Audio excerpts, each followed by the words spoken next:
Olá, desejo que todos estejam bem. Hoje nós vamos dar continuidade à leitura do livro Nossos Filhos São Espíritas, cujo autor é Hermínio Correia de Miranda. Ele escreveu em muitos livros e também em jornais, com o Reformador, o jornal Reformador, um jornal espírita, e quando ele começou a escrever, ele usava um pseudônimo de João Marcos. Então, voltando ao livro, nós vamos ver o capítulo 6 e 7. Hoje, o título do capítulo 6 é Hoje ou Daqui a Muitos Halleys.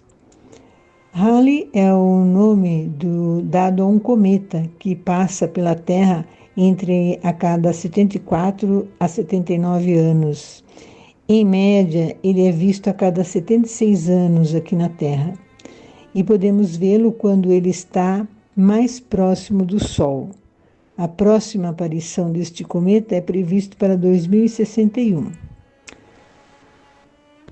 Agora vamos iniciar a leitura. O leitor ou a leitora desabituado a certos conceitos que estamos aqui utilizando, espírito, alma, renascimento, imortalidade e outros, pode estar pensando que não faço mais do que propaganda de minhas ideias, ficando para segundo plano a história de ajudá-lo a entender melhor esse grande mistério da vida que é o nascimento de uma criança e sua criação.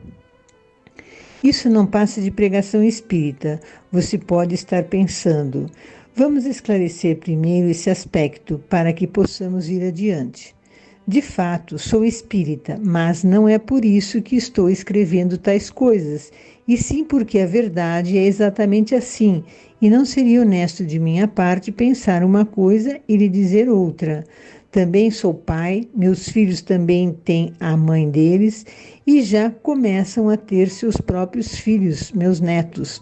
Sei muito bem como essas coisas são importantes e que, em hipótese alguma, devem ser objeto de especulações ociosas, mentirinhas e meias-verdades. O fato puro e simples é que tanto seus filhos como os meus são gente de verdade, que já existiu antes e vai continuar existindo depois que nós morrermos, e eles também. Admito até que você, leitor ou leitora, não esteja preparado para concordar comigo, não importa. Não vamos deixar de ser amigos ou de nos respeitarmos por causa disso. Mesmo porque não adianta. Se a coisa fosse mentirosa, eu não estaria ganhando nada com ela. Sendo verdade como é, tanto faz acreditar como não, aceitar ou não, concordar ou discordar. Um dia chegamos lá, pois a verdade é paciente, tanto quanto a caridade, como dizia o nosso Paulo. É certo que já há mais de um século os espíritas vêm falando quase sozinhos acerca de tais coisas como reencarnação, por exemplo. A ideia nem é nova, nem foi inventada pelo Sr. Allan Kardec. Posso garantir-lhes até que o professor Rivail, que era esse o nome dele, custou um pouco a aceitar essa informação que lhe parecia um tanto estranha. Mas é como estava dizendo há pouco, quando a coisa é verdadeira, acabamos chegando lá. Como o professor era um homem culto e inteligente, chegou mais depressa do que seria de se esperar em uma pessoa despreparada. Afinal de contas, a verdade é sempre uma coisa inteligente, e quanto mais custamos a compreendê-la e aceitá-la, mais tempo perdemos vagando pelos atalhos da vida. Passados os anos ou os séculos, um dia nos convencemos, olhamos para trás e pensamos lá com nossos botões, se ainda os tivermos. Ah, meu Deus, quanto tempo jogado fora! E aí paramos para pensar e vemos que o melhor é começar logo o trabalho que já poderia estar pronto há muitos e muitas luas, ou quem sabe há muitos Halleys, uma vez que cada 4 Halleys somam-se 300 anos, ou, para ser mais exato, 304 anos. Então, o autor está citando o cometa Halley, que passa próximo do Sol e em posição que se torna visível para nós aqui no planeta, como eu já disse, né? Só que ele se torna visível para nós aqui na Terra a cada 76 anos. E, na verdade, o orbital desse cometa é variável entre 74,4 a 79,2 anos. Ele passou perto da Terra em 1986 e provavelmente será visível daqui 2061. O autor desse livro citou este cometa para comparar, ou melhor, querer dizer que demoramos muito para raciocinarmos e aceitarmos certas verdades, até mesmo no que se refere às leis físicas comprovadas cientificamente. Mas a verdade sempre prevalece, apesar das negações, das piadas ou rejeições. Há aqueles que demoram muito para se encorajarem a admitir a verdade. A verdade sempre é comprovada. A reencarnação tem muitas provas, mas são poucos que se propõem a ouvir e raciocinar, refletir sobre o que foi ensinado há muito tempo e o que os espíritos vieram para esclarecer, comprovar. Mas não tem importância, porque cada um tem o seu tempo. Continuando a leitura. Minha proposta para você que me lê, portanto, é a seguinte: você tem todo o direito de rejeitar tudo isso, fechar o livro ou até jogá-lo fora. Mas, se o fizer, guarde bem na memória esse dia, porque irá lamentá-lo em algum ponto futuro, em desconhecida encruzilhada de tempo e espaço. Estou certo de que não vai ser um momento muito alegre, porque você estará muito zangado consigo mesmo. E mais, jogue-o fora de forma que alguém possa pegá-lo. Talvez o livro acabe nas mãos de quem já esteja pronto a aceitar a verdade que você rejeitou. Em suma, se a coisa é espiritismo ou não, não vem ao caso. O que importa é o seguinte: isso é verdadeiro ou não? Eu digo que sim, mas não apenas eu, são muitos. Nessa altura da vida, nem são somente os espíritas que estão falando de tais coisas, e é aí que eu estava desejando chegar. Deixemos por um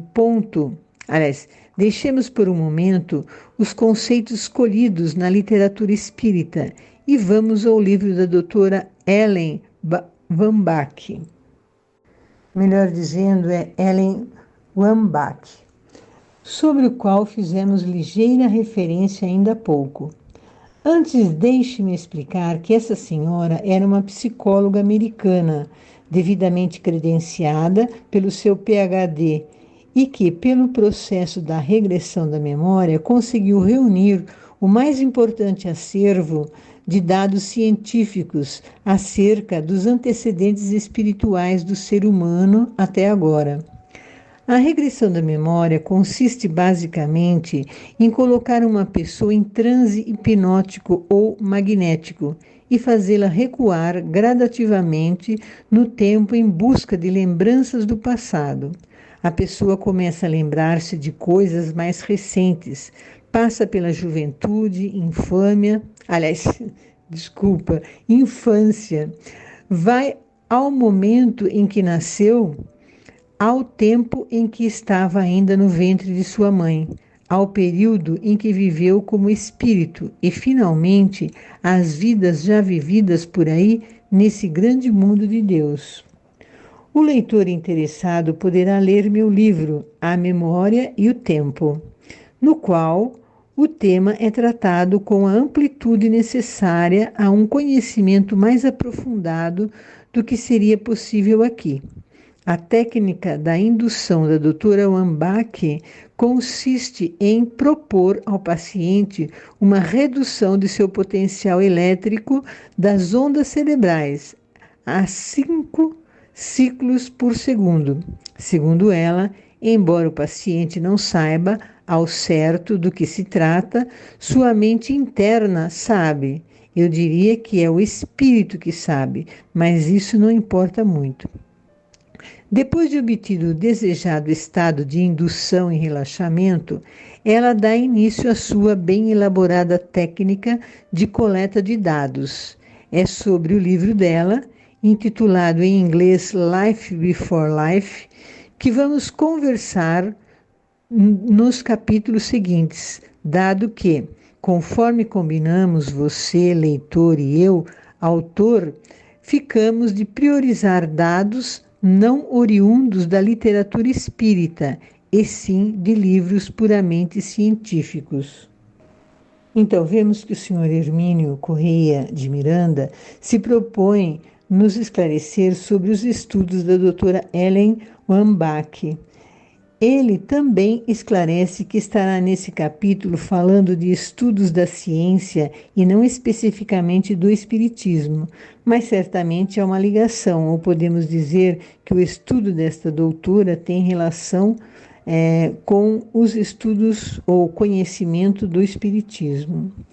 Pois essa doutora procura fazer pesquisas sobre recordações do período da gestação e fazia outras perguntas que tinham relação com a existência anterior à gestação dos adultos já encarnados. Ela usava o recurso da regressão de memória, fazendo perguntas elaboradas anteriormente àqueles que iriam participar de seus estudos. Certamente isto não deixa de ser uma comprovação, embora os estudos do Espiritismo elaborados por Kardec, se comunicando com os espíritos e outros que continuaram seus estudos e pesquisas dentro do tema espírito. Dentro do tema espiritismo. A reencarnação não é motivo de dúvidas para os espíritas, pelo menos.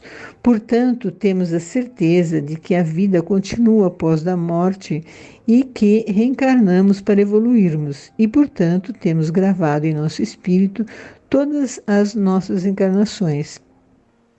Mas não devemos, por curiosidade ou por falsas necessidades, procurar saber do nosso passado. A espiritualidade promove uma regressão nas horas de sono quando isso se faz necessário. A doutora Wambach faz as pesquisas para verificar o passado de determinadas pessoas. Ela elaborou questões sobre o período de gestação e de tempo anterior à gestação. E nessa pesquisa, ela faz perguntas relacionadas a vivências antes da última gestação, ou seja, há perguntas também de encarnação anterior.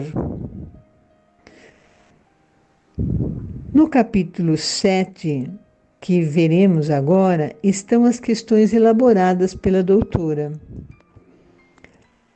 Então, entramos agora ao capítulo 7. Nascer é que é o problema e não morrer. Então, precisamos refletir sobre essa questão de nascer e morrer. O título diz que nascer é maior problema do que morrer. Está se referindo a um desencarne natural daquele que possa estar na programação do desencarne daquele ou daquela pessoa. Quando se trata de um suicídio, o desencarne não tem nada de natural e as consequências costumam ser outras. Quanto ao nascimento, há um preparo um tanto quanto complexo, pois é preciso reunir aqueles que serão os pais e aquele que vai fazer parte da família. E, obviamente, estão também presentes os espíritos que estão trabalhando para que a reencarnação ocorra a contento. Nem sempre é assim preparada a reencarnação. A doutora Wambach fez seus estudos sobre o inconsciente e ela elaborou um questionário referente ao estágio da gestação e da fase anterior à gestação. Na encarnação, o espírito se prepara para ligar seu espírito a um corpo em formação. E no desencarne é o contrário, o espírito se desliga do corpo para viver no plano espiritual com o seu perispírito, obviamente. As perguntas, de modo geral, eram sobre o ato do nascimento, da fase de gestação e de fatos anteriores à gestação. Veremos agora as questões que ela elaborou para perguntar às pessoas que estavam inscritas a partir do estudo elaborado pela doutora. Há certamente uma técnica que possibilita a regressão da memória. Então eu vou ler agora. As excelentes pesquisas da doutora Wambach foram montadas em cima das seguintes perguntas básicas formuladas depois que a pessoa regride ao período imediatamente anterior do seu nascimento. Então, vem a primeira pergunta. Foi sua a decisão de nascer? A pergunta segunda. Alguém o ajudou a decidir? Em caso positivo, qual o seu relacionamento com o conselheiro? A pergunta terceira. Como você se sente ante a perspectiva de vida à próxima existência? Quarta pergunta. Há alguma razão pela qual você tenha escolhido nascer na segunda metade do século XX? Questão 5.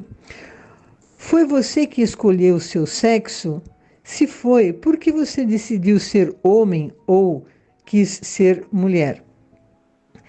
Questão número 6. Qual o seu objetivo nesta vida? E a sétima pergunta. Caso você tenha conhecido sua mãe em alguma existência anterior, que tipo de relacionamento tiveram? Questão 8. E seu pai? Se você o conheceu em alguma existência anterior, que tipo de relacionamento tinham? E a questão 9. Concentre-se no feto. Você sente que está dentro dele ou fora? Ou entrando e saindo? Em que momento sua consciência passa a funcionar no feto? Questão número 10. Você tem consciência das atitudes e sentimentos de sua mãe pouco antes de você nascer? E a questão número 11, e a última questão, o que você sentiu ao emergir do canal do nascimento? Como se pode verificar, a doutora Wambach não está fantasiando nem se dirigindo a uma coisa, a palavra coisa está entre aspas, a uma abstração ou hipótese, quer dizer, ela não está se dirigindo a uma coisa, a uma abstração ou hipótese. Ela está falando com uma pessoa normal, inteligente, consciente, responsável, capaz de observar, concluir e expor suas ideias coerentemente, como qualquer adulto razoavelmente sensato e equilibrado. Ela não se dirige a um bebê que acaba de ser criado e que, portanto, não teria consciência anterior de si mesmo, nem qualquer tipo de relacionamento com mãe, pai e outras pessoas. É uma pessoa que sabe dizer se decidiu espontaneamente viver outra existência na carne ou se foi induzida ou até forçada a fazê-lo. Lembra-se das pessoas com as quais conversou, programou sua vida e aconselhou-se quanto aos seus objetivos, necessidades e projetos. É alguém que ponderou seriamente acerca das responsabilidades de uma nova existência, que por alguma razão pessoal, bem clara e explícita, resolveu nascer nesta época e não antes ou mais adiante, que decidiu por um sexo ou outro, também por opção consciente, que usualmente conhece de outras vidas, sua mãe e seu pai, e com eles já manteve relações de parentesco, amizade ou até desavenças que precisam ser sanadas, que tem consciência de sua ligação a um feto, ou seja, a um corpo físico em formação. Mais do que isso tudo, porém, tem condições de captar, por algum processo ainda obscuro, os sentimentos de sua futura mãe, de seu pai e demais pessoas com relação a ele, espírito renascente, e que, finalmente, é capaz de observar todo o processo, analisá-lo com perfeita lucidez e concluir ordenadamente o que acha de tudo aquilo.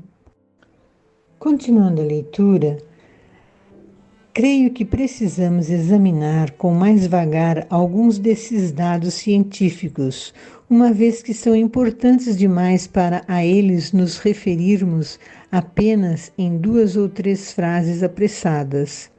As informações neles contidas são de vital significação para todos nós e por isso proponho conversarmos mais adiante sobre o assunto. Antes, porém, parece oportuno passar os olhos em alguns dados estatísticos colhidos pela brilhantíssima doutora Ellen Wambach. 90% de seus pacientes mergulharam nesse fantástico depósito de lembranças e emergiram com algumas surpresas para si mesmos e para a competente psicóloga. Uma delas, a de que morrer até que é bom, nascer é que não é nada interessante. As 2 mortes que tive, nas 2 vidas de que me recordei esta noite, foram experiências muito agradáveis, escreve uma pessoa. Nascer é que parece uma tragédia. Então, vemos que, de um modo geral, é mais complexo se preparar para uma encarnação do que para um desencarne, mas o desencarne também tem seus cuidados. Na encarnação, é preciso reduzir-se o perispírito, e no desencarne, o espírito é desligado do corpo, mas há espíritos que auxiliam nestes acontecimentos. Isto é, eles auxiliam nas encarnações e há aqueles que auxiliam no desencarne. Na encarnação estaremos vivendo num mundo material e no desencarne voltamos para o plano espiritual. A maioria dos encarnados está passando por provas e desencarnados estarão se desligando do corpo físico, que é mais pesado que o corpo espiritual, que é o perispírito. Mas o bem-estar no plano espiritual depende de como aproveitamos a encarnação para evoluirmos. O bem-estar depende de nossos desejos e de nossos empenhos para evoluir, aprender e se realizar, considerando sempre as leis divinas que regem o nosso destino. Então, agora vamos continuar, a leitura. Tem a seguinte pergunta: quem diria, hein? Outra inesperada informação para a doutora Wambach, a de que nenhum só de seus 750 pacientes àquela altura sentia que o verdadeiro ser interior de cada um fosse masculino ou feminino. O que nos leva à evidência, por mim referida em O Espiritismo e os Problemas Humanos, que ele está citando um livro dele, um outro livro, O Espiritismo e os Problemas Humanos. E nele ele comenta sobre essa questão do masculino e feminino. De que a libido é uma forma de energia e o sexo em si mesmo a resultante de uma polarização de tal energia. Olha, pesquisando no site psicanaliseclinica.com, na psicanálise, a libido se refere a uma energia usada para os instintos da vida. A libido não está relacionada apenas a desejos sexuais, mas está mais ligada aos fenômenos psicossociais. A libido se relaciona a aspectos físicos, psicológicos e emocionais. E também atua na criatividade, na motivação e autoestima. Esses dados indicam que realmente ambos os sexos apresentam essas características, e o autor deste livro conclui que o sexo masculino e feminino é resultante da polarização da energia, mas a energia está presente em ambos os sexos. É assim que ele está... que se pode interpretar. Continuando a leitura, coloquemos mais uma de tais informações surpresas, : a consciência de cada ser não provém do feto, não faz parte integrante dele, apenas está nele. Eles existem totalmente conscientes, como entidades independentes do feto. Na realidade, o corpo fetal é restritivo e limitador, e muitos preferiam a liberdade da existência sem o corpo. Em outras palavras, era melhor não ter nascido, na opinião deles, O recém-nascido sente-se como que segregado, reduzido e solitário em comparação com o estado intermediário entre uma vida e outra. Então, olha, nós somos espíritos em primeiro lugar. Nós existimos com o corpo físico ou não. Nós somos espíritos e temos o perispírito, que é um corpo espiritual, um corpo fluídico que reveste o espírito e que certamente tem tem mais mobilidade. O ser pensante é o espírito, a essência do ser. O perispírito é um corpo astral. Já o corpo físico limita muito a manifestação do espírito, mas nas horas do sono o espírito pode se desprender do corpo, embora estará ligado ao corpo, mesmo assim pelo cordão fluídico que os une enquanto estiver encarnado. Certamente, os cuidados e os atos amorosos dos pais podem confortar o espírito no início da encarnação. Mas voltemos aos dados estatísticos. Então, na primeira pergunta que foi feita, 81% dos pacientes disseram que eles próprios haviam decidido renascer e 19% deles afirmaram que não tinham lembrança de nenhuma decisão ou que nada lhes ocorrera dizer quando questionados com relação a este ponto. Bom, nós sabemos que é preciso reencarnar para conseguirmos evoluir, para que seja possível nós desenvolvermos as nossas qualidades morais e intelectuais.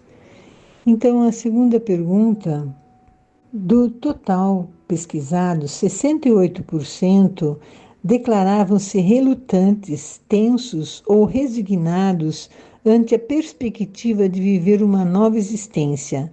Somente 26% consideravam a nova oportunidade com certo otimismo, mas, curiosamente, não estavam interessados em fazer da vida um contínuo fluxo de prazeres, e sim nutriam esperança de alcançar alguma conquista evolutiva. Então, vemos que a maioria tinha certa preocupação em relação à reencarnação, pelas provas que iriam passar, né? E isso pode gerar uma certa preocupação no estágio, né, do desenvolvimento do corpo e se preparando, portanto, para a reencarnação. Mas sempre a equipe de espíritos que auxiliam, né, principalmente no estágio do desenvolvimento, né, da infância, e sempre tem um espírito protetor, né, e outros espíritos amigos que auxiliam. E a terceira questão, 90% dos pesquisadores informaram que as mortes foram experiências agradáveis, mas que os nascimentos constituem momentos de desventura e tensão. Então, parece ser interessante, mas nós já vimos anteriormente que a encarnação é mais complexa, embora o desencarne também tenha seus cuidados. Então, ao reencarnar, o espírito precisa passar por um processo de redução do seu perispírito para se ligar ao corpo em formação, e isso é complexo. O perispírito é reduzido para que possa ocupar aquele corpo em formação. Isto é mais complexo do que desencarnar. Por isso é que algumas respostas, ou muitas respostas, né, que nós vimos, de pessoas que participam do estudo acharam, ou da pesquisa, né, acharam mais desagradável o nascimento que o desencarne. E nós vamos ver essa questão, né, que é mais difícil, né, o processo da encarnação, mais complexo, né, o processo da encarnação do que do desencarne. Nós vamos ver algumas questões do Livro dos Espíritos que falam sobre isso. A questão 339. No momento da encarnação, é acompanhado de perturbação semelhante à que o espírito experimenta ao desencarnar? E a resposta é muito maior e, sobretudo, mais longa. Pela morte, o espírito sai da escravidão. Pelo nascimento, ele entra para ela. Na questão 341A, a incerteza em que se encontra o espírito sobre a eventualidade do sucesso das provas que vai suportar na vida é motivo de ansiedade antes de sua encarnação? A resposta é uma ansiedade muito grande, uma vez que as provas dessa existência retardarão ou adiantarão seu progresso, de acordo com o que tiver suportado bem ou mal. Entendemos, né, que a mãe em estágio de gestação, né, é importante que ela tenha calma, né, que tenha esperança, porque isso vai auxiliar o espírito, né, cujo corpo está sendo em estágio de formação. Vejamos a questão 351. No intervalo que vai da concepção ao nascimento, o espírito desfruta de todas as suas faculdades? E a resposta é mais ou menos, conforme a época, porque ainda não está encarnado, mas apenas ligado. A partir do instante da concepção, começa o espírito a ser tomado de perturbação que o adverte de que chegou o momento de começar nova existência. Essa perturbação vai crescendo até o nascimento. Nesse intervalo, seu estado é mais ou menos o de um espírito encarnado durante o sono do corpo. À medida que a hora do nascimento se aproxima, suas ideias se apagam, assim como a lembrança do passado, do qual deixa de ter consciência, na condição de homem, logo que entra na vida. Mas essa lembrança lhe volta pouco a pouco à memória no seu estado de espírito. Muito interessante, né? Vamos agora ao item 4. Ainda quanto aos objetivos planejados para a vida a ser vivida, não observou a cientista nenhum projeto especial de desenvolver talentos ou faculdades, mas prioritariamente aprender a relacionar-se com os outros e amar sem ser exigente e possessivo. Deste grupo, 28% tinham consciência de haver trazido uma espécie de mensagem à humanidade, no sentido de que é preciso ser solidário com o semelhante e desenvolver o consciente superior, ou seja, o conceito de que somos todos primariamente seres espirituais. Os pacientes da doutora Wambach foram praticamente unânimes em rejeitar qualquer intenção voltada para o aumento da riqueza, do status e do poder.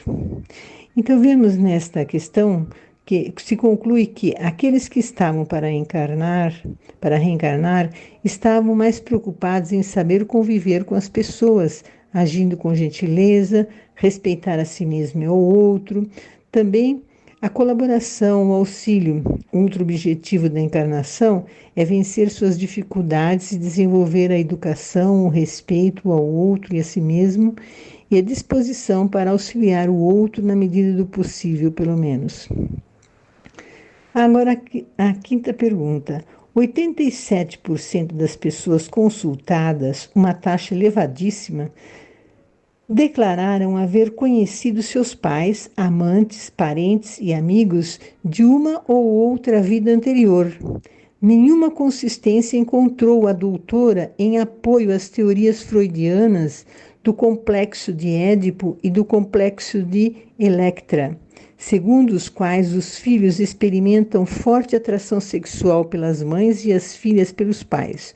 Observação nesse sentido consta igualmente de meu já citado livro, A Memória e o Tempo.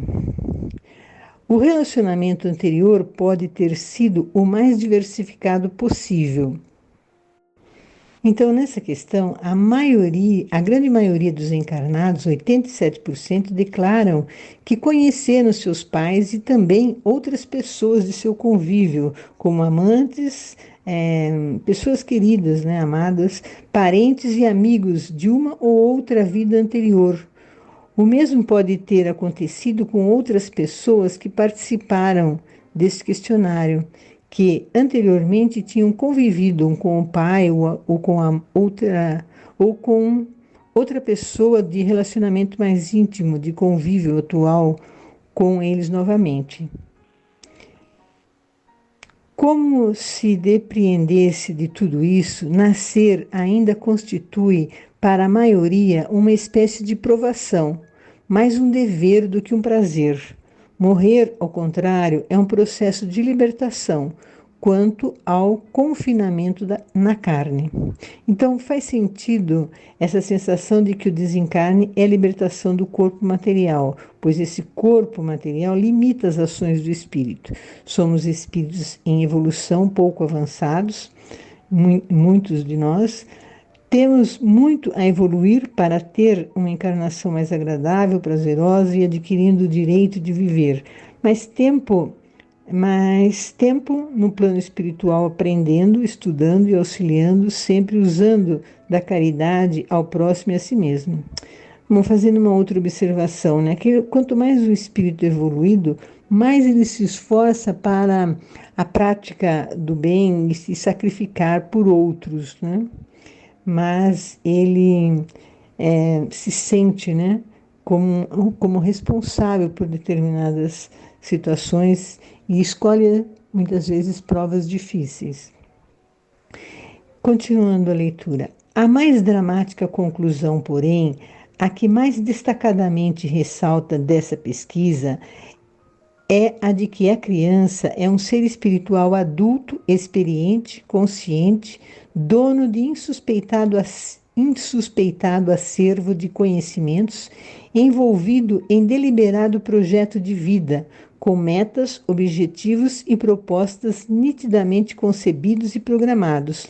É, portanto, uma pessoa pré-existente e sobrevivente, conforme o Espiritismo insiste em ensinar há mais de um século e como o próprio Cristo ensinou há cerca de 2 milênios. É bem lembrado que Jesus já ensinava sobre a reencarnação. Ele disse a Nicodemos: é preciso nascer de novo para ver o reino de Deus. Isso está em João, no capítulo 3, versículo 2.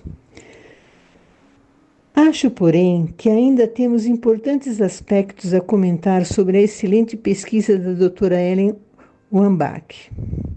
O leitor ainda está comigo? Vamos avançar um pouco mais. Ou já resolveu jogar o livro fora e nem percebi quando você desceu do trem? Se desceu, paciência. Lamento dizer que ficará por aí à espera de outro trem que poderá demorar mais do que você imagina. É claro, contudo, que a opção é sua, no uso e gozo do seu sagrado direito ao livre-arbítrio. Acho, porém, que ainda temos importantes aspectos a comentar sobre a excelente pesquisa da doutora Ellen Wambach. O leitor ainda está comigo? Vamos avançar um pouco mais. Ou já resolveu jogar o livro fora e nem percebi quando você desceu do trem? Se desceu, paciência. Lamento dizer que ficará por aí à espera de outro trem, que poderá demorar mais do que você imagina. É claro, contudo, que a opção é sua, do seu gozo e do seu sagrado direito do livre-arbítrio. Então, bom, de minha parte, acredito que podemos continuar a leitura. O próximo capítulo, de número 8, é intitulado de Para que Nascemos? O autor deste livro agora se preocupa porque as pessoas participantes da pesquisa escolheram esta época para reencarnar e outras questões interessantes sobre a vida neste outro capítulo. Que tenhamos uma boa semana.